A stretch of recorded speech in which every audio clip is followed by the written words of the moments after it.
Hello दोस्तों, देखिए ये एलएलबी विधि तृतीय सेमेस्टर का जो द्वितीय प्रश्न पत्र है, ये आपको द्वितीय प्रश्न है पत्र है। फर्स्ट पेपर में आपको यूट्यूब पर डाल चुका हूँ, आप लोग वहीं से देख लीजिए।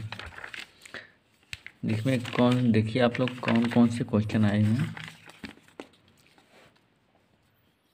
देखिए यहाँ नोट में कुल 5 प्रश्नों के उत्तर दीजिए। 40 अंकों का लघु उत्तरीय प्रश्न पत्र अनिवार्य है। प्रत्येक इकाई में 15 अंकों एक प्रश्न किया जाना, मतलब कि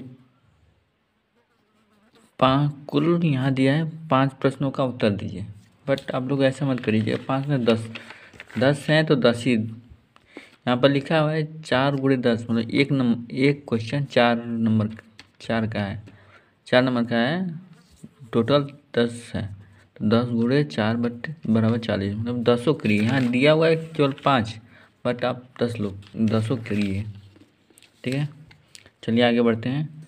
पहले का उत्तर देखिए, प्रश्न है संविधि क्या है। देखिए यहाँ से संविधि क्या है। दूसरा है निर्वचन से आप क्या समझते हैं। तीसरा है निर्वचन का अर्थान्वयन में क्या अंतर है। चौथा है सजाति का नियम क्या है।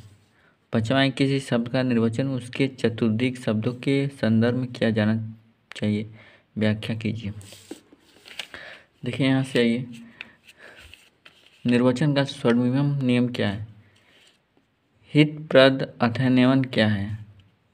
आठवां है पृथक्करण का सिद्धांत क्या है। नौवां है आपका संविधियों का निर्वचन में संसदीय इतिहास का महत्व की विवेचना कीजिए।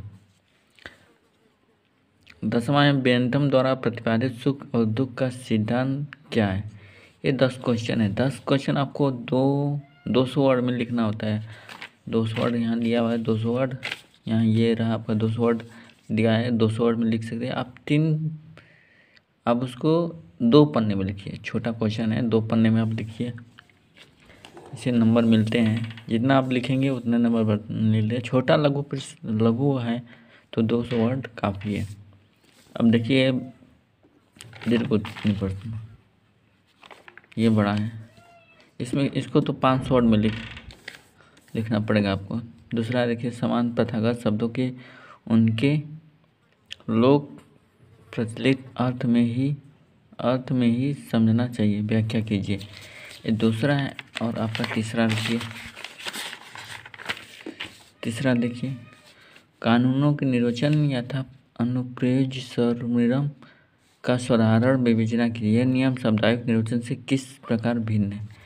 दूसरा देखिए यहाँ दूसरा और तीसरा, इसमें से कोई एक करना है, या तो ये करिए या तो ये तीसरा करिए।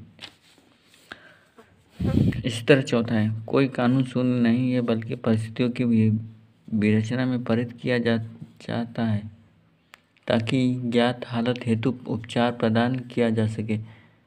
इसके वास्तविक अर्थ को समझाने के लिए हमें उन परिस्थितियों का जानना चाहिए जिनके संदर्भ में शब्दों का प्रयोग किया गया था।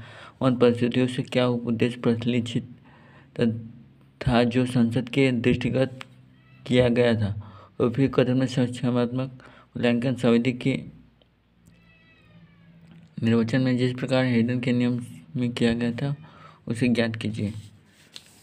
ये देखिए क्वेश्चन चौथा हो गया, 5वां हो गया। उसी तरह 5वां, इनमें से या चौथा करिए या आप 5वें करिए, किसी में एक को कीजिए।